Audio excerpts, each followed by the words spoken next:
Sound সিস্টেমে যিনি আছেন একটু বিষয়টা খেয়াল করুন। একটা সবক ছিল আল কোরআন কারীম বিশুদ্ধ তিলাওয়াত শিখব, রাজি আছেন ইনশাআল্লাহ? আর যারা পারি তারা আমরা আরেকবার শিখলাম, সমস্যা আছে? আমরা আমাদের ওস্তাদজি মওলানা আব্দুল মালিক সাহেবের নাম শুনেছেন কিনা? খুতবা শুনেন তা? আচ্ছা, আমরা গত রমজানে আলোচনা করতে গত জুমায় আমরা ওস্তাদকে দেখলাম যে তিনি দোয়াব অক্ষরে মস্ক করছেন। আমাদেরকে বলছেন যে আমি তো এশার নামাজের পরে কোরআনের এবং আমার উচ্চারণের এগুলো নষ্ট করি। শুনে আমাদের চোখে পানি চলে আসে। যে মানুষটা হাজার হাজার হাজার হাজার তালিব ইলম বরেণ্য উলামায়ে কিরামের উস্তাদ, তিনি নিজে তার তেলাওয়াত আরো সুন্দর করার জন্য, ঠিক আছে, মানে খুতবাটাকে আরো সুন্দর করার জন্য আর উচ্চারণটাকে আরো সুন্দর করার জন্য তার ছাত্রের বয়সে একজন আলেমের সামনে মস্ক করছে। আর আমাদের মানে আলেম বা সেটাও সময় বের হয়, পড়লেই করার সময়, ফেসবুকে লিখতে সময় বের হয়, পোস্ট করতে সময় বের হয়, লাইক কমেন্ট করতে সময় বের হয়, ইউটিউব করতে সময় বের হয়, কোরআন তেলাওয়াত করতে সময় বের হয়।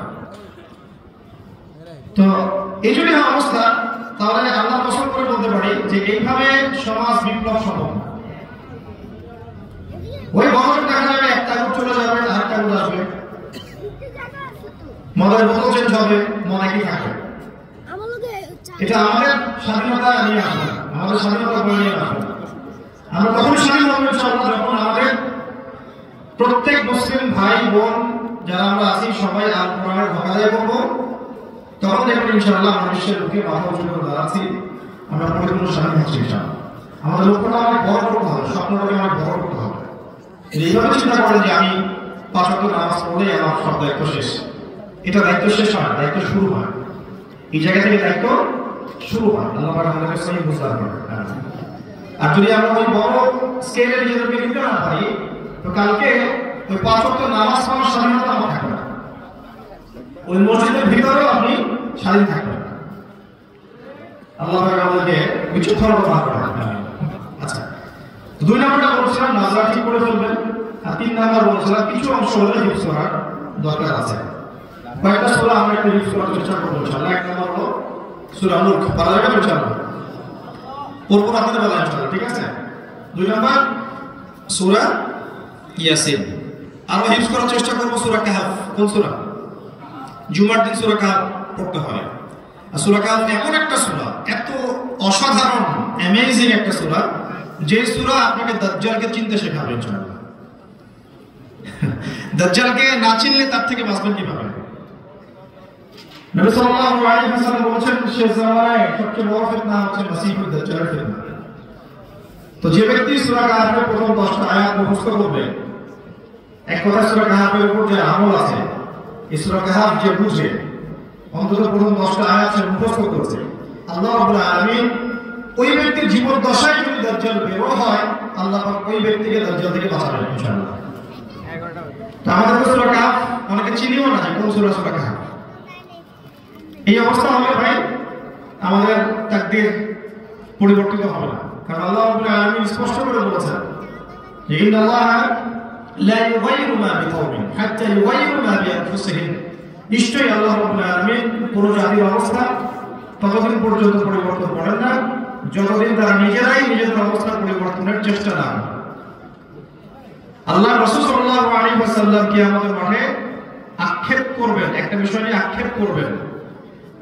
আল্লাহ রাব্বুল আলামিন তাকে জিজ্ঞাসা করবেন, তোমার কওমের এই অবস্থা হলো কিভাবে? রাসূলুল্লাহ সাল্লাল্লাহু আলাইহি ওয়াসাল্লাম বলেন, ইয়া রাব্বি ইন্না কওমি ইত্তাখাযু হাযাল কুরআনা মাহজুরা। ওয়া রাসূলুল্লাহ সাল্লাল্লাহু আলাইহি ওয়াসাল্লাম কিয়ামতের দিনে আফসোস করে আক্ষেপ করে বলবেন, রব্বি হে আমার রব, ইন্না কওমি নিশ্চয়ই আমার কওম উম্মতে মুহাম্মদ সাল্লাল্লাহু আলাইহি ওয়াসাল্লাম নিশ্চয়ই আমার কওম ইত্তাখাযু হাযাল কুরআনা মাহজুরা, তারা আল কোরআনকে পরিত্যাগ করেছিল, কোরআন থেকে বহু দূরে তারা অবস্থান করেছিল। এই কারণে আমার উম্মতের এই অবস্থা হয়েছে। আপনি বাংলাদেশের 90% মুসলিমের কোরআন তেলাওয়াত যদি আমরা শুনতে পারতাম একজন একজন করে, দেখতেন বেশিরভাগেরই সূরা ফাতিহার তেলাওয়াত ঠিক না। এই যদি অবস্থা, তাহলে আমাদের ওই ইসলামী শরিয়া, ইসলামী ইমারত, ইসলামী জীবন ব্যবস্থা, শাসন ব্যবস্থা, এইদিকে যাওয়াটা অনেক লম্বা রাস্তা। এখন বহু পিছিয়ে আছি আমরা। বদর, উহুদ, খন্দক, খায়বার এই যুদ্ধগুলো বিজয় হয়েছে আবু বকর, ওমর, ওসমান, আলী, ওই রকম সাহাবীদের বলিষ্ঠ ভূমিকায়, এবং নেতৃত্বে ছিলেন স্বয়ং রাসূলুল্লাহ সাল্লাল্লাহু আলাইহি ওয়াসাল্লাম।